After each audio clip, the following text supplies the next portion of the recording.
Hola, apreciados estudiantes, cordial saludo. Bienvenidos a un nuevo encuentro matemático. Quienes habla el docente Quedwendil Ungullo Rosado de la institución Leonidas Acuña, quien orientará en esta ocasión una temática de tipo geométrico titulada El plano cartesiano y movimientos en el plano. Los invito a que tengan la mayor disposición para que puedan comprender con éxito esta temática. Comencemos.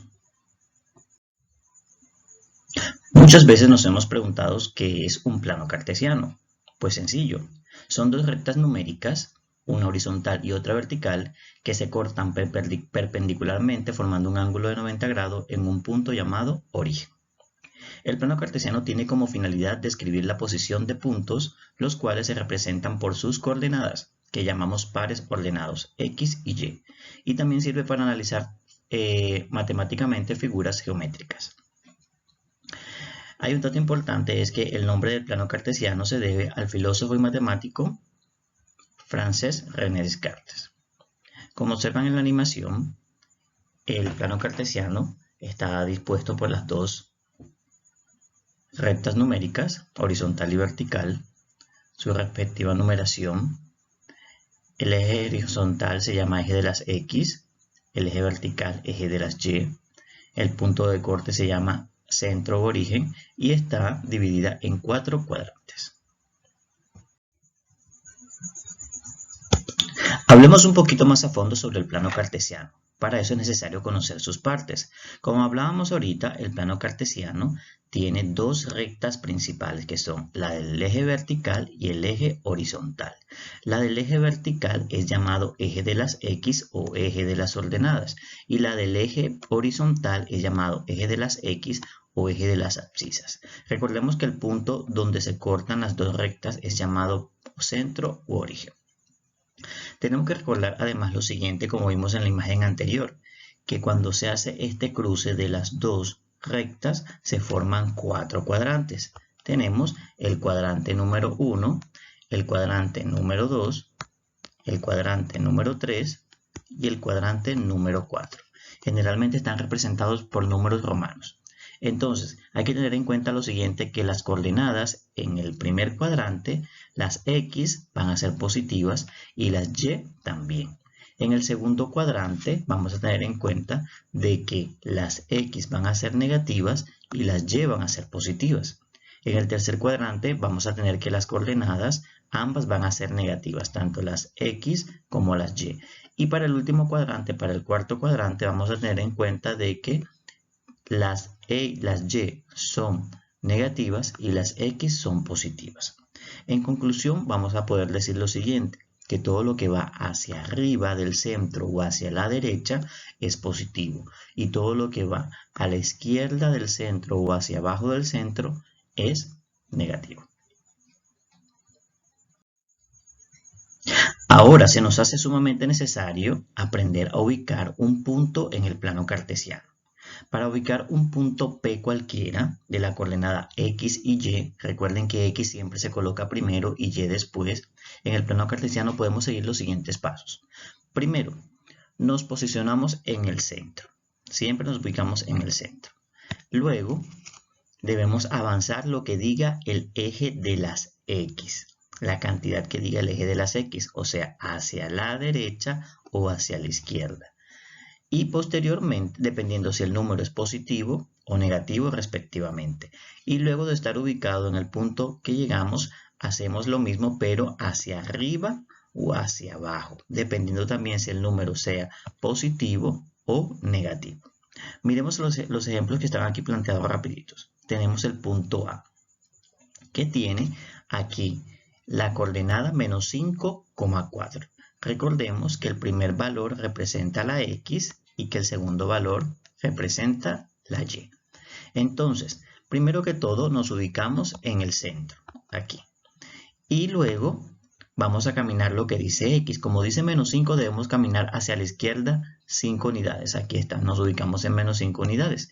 Y luego a partir de allí caminamos lo que dice Y, que serían 4 unidades, sería hacia arriba.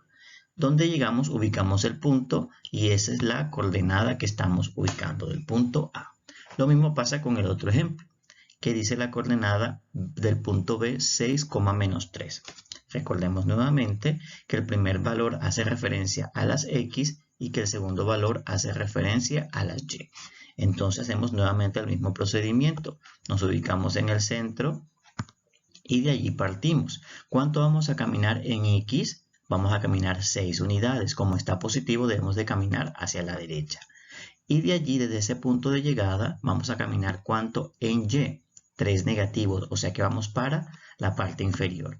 Apenas caminamos las 3 unidades, marcamos el punto respectivo y ahí es donde se encuentra el eje, el punto de coordenada del punto B. Aquí mostramos nuevamente otro par de ejemplos sobre la ubicación de unos puntos. En el primer ejemplo tenemos 0,3, ¿cierto? ¿Qué indica 0,3? Indica que en X nos debemos de mover 0. Y si no debemos de mover 0 es porque no vamos ni para la derecha ni para la izquierda. Se queda en el punto del centro. Y nos vamos para Y. Hay que mover 3. Como el 3 está positivo, nos toca mover hacia arriba 3 unidades. Y ahí marcamos el punto que estamos buscando, el punto de coordenada 0,3. En el otro ejemplo, recordemos que siempre iniciamos desde el origen 0,0 y combinamos 2,3. 2 a la derecha porque es positivo y 3 hacia arriba porque también es positivo. Marcamos el punto respectivo y ahí obtenemos la coordenada 2,3. Bueno, ya teniendo claro lo que es un plano cartesiano y cómo se ubican los puntos en él, pasamos a un concepto un poquito más amplio que son los movimientos en dicho plano. Un movimiento en un plano es una transformación geométrica que conserva características como los ángulos y las distancias. Como hablamos de distancia nos referimos a la forma y al tamaño de dicha figura. Existen o se distinguen 3 tipos de movimientos en el plano. Uno es el movimiento de traslación, otro es el movimiento de rotación o giro y por último tenemos el movimiento de reflexión o de simetría, que vamos a explicar individualmente a continuación.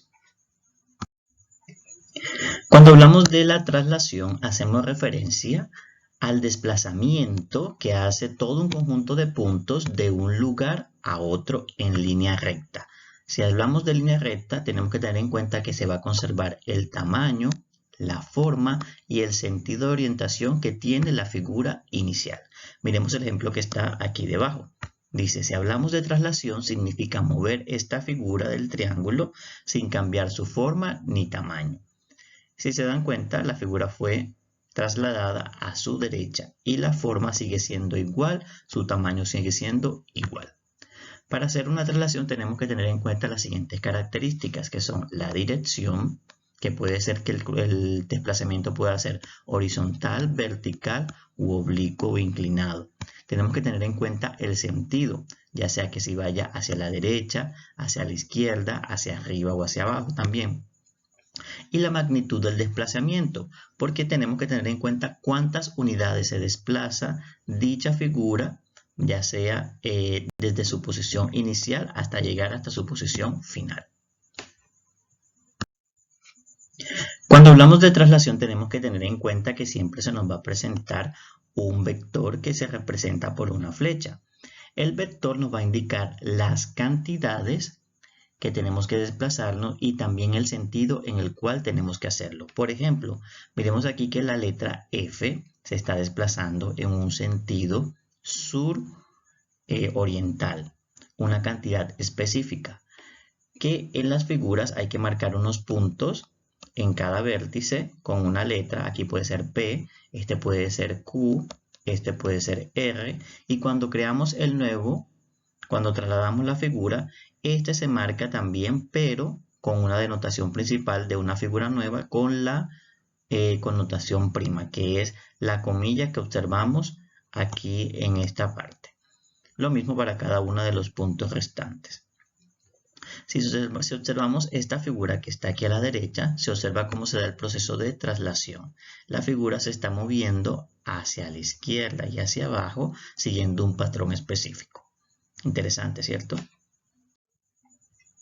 Bueno, el siguiente movimiento que se presenta en el plano es el movimiento de reflexión o también llamado simetría. Es un movimiento que se relaciona mucho con el reflejo que tenemos con respecto a un espejo. Esta reflexión o simetría puede ser de dos tipos, puede ser de tipo central o de tipo axial. Si hablamos de simetría de tipo central, tenemos que tener en cuenta de que los puntos simétricos están alineados con otro punto llamado centro de simetría.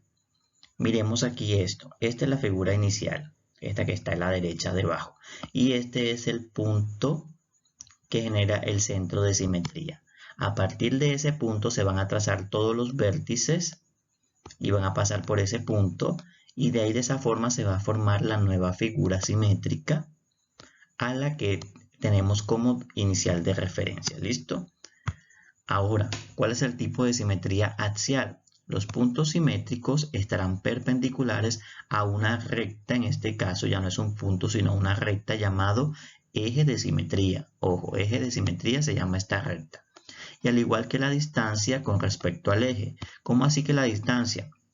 Que si yo quiero colocar este punto del otro lado del eje de simetría, la distancia que hay de ese punto al eje tiene que ser igual que hay desde este eje al punto. La distancia que hay, por ejemplo, de este punto 3 al eje tiene que ser igual a la distancia que hay del eje al nuevo punto formado. Recordemos que los puntos nuevos formados de la nueva figura llevan la connotación de prima para que se determine que ha sido una figura que ha sido sometida al proceso de reflexión o al movimiento de reflexión. Miremos estos dos ejemplos, apreciados estudiantes. En ambos se encuentra la reflexión de simetría axial, porque estamos trabajando con respecto a un eje de simetría. Si se dan cuenta, aquí se presenta el eje y luego hace un proceso de traslación. Y en la figura de la derecha, la figura es partida por la mitad, dependiendo del eje, y se presenta su parte reflejada. Si se dan cuenta, es una estrella que puede ser trabajada con diferentes ejes de simetría y cualquiera de ellos representa la mitad de la parte contraria. Finalmente hablemos del tercer movimiento en el plano, que es el movimiento de rotación o movimiento de giro. Esta transformación geométrica se usa para mover un objeto o grupo de objetos alrededor de un punto específico. Si se dan cuenta, los ejemplos que están aquí presentados, toma este punto como punto específico para hacer el proceso de rotación de la figura. Aquí toman el centro en el segundo ejemplo como punto específico para hacer el proceso de rotación de la casa. Y en este otro tercer ejemplo, toman el punto de centro como punto específico para hacer el proceso de rotación de dicho triángulo. Para hacer el proceso de rotación tenemos que tener en cuenta unos elementos específicos para hacer dicho giro. ¿Cuáles son esos elementos? Pues primero que todo, determinar el punto de rotación o el centro de rotación, porque ese va a ser nuestro referente para ubicar el nuevo elemento que ha girado. El ángulo es otro de los elementos respectivos que tienen mucha importancia porque determinan qué tanto va a girar con respecto al punto o centro de rotación.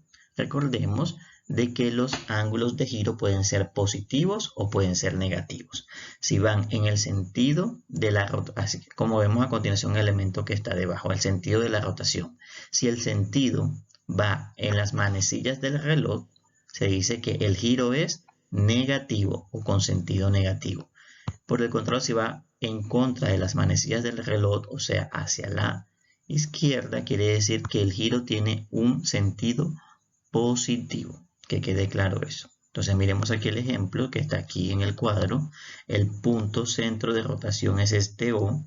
¿Cuál es el punto, la figura inicial? Pues esta, porque no tiene las comillas, no tiene las primas. Entonces, aquí está el grado. ¿Qué hacen? Ubican el punto de un vértice y lo llevan al centro. Y de allí hacen la medición del ángulo, que tiene que ser 100 grados. Aquí, de aquí a acá, permítanme y les marco.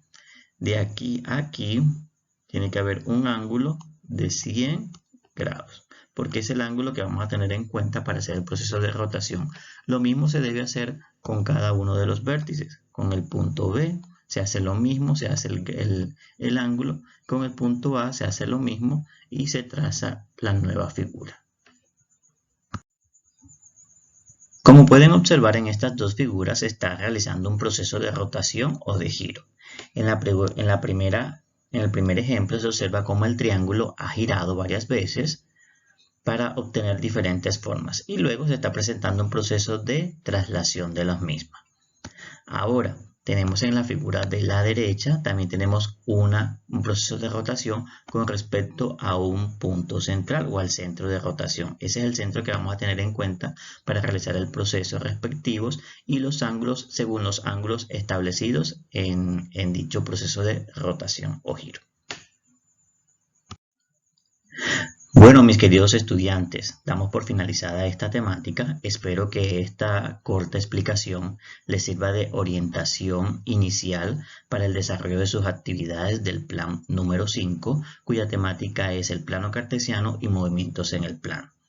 Nos estaremos encontrando en los encuentros vía plataforma Meet para afianzar y mucho más esta temática y para aclarar las dudas que tengan sobre el desarrollo de sus actividades.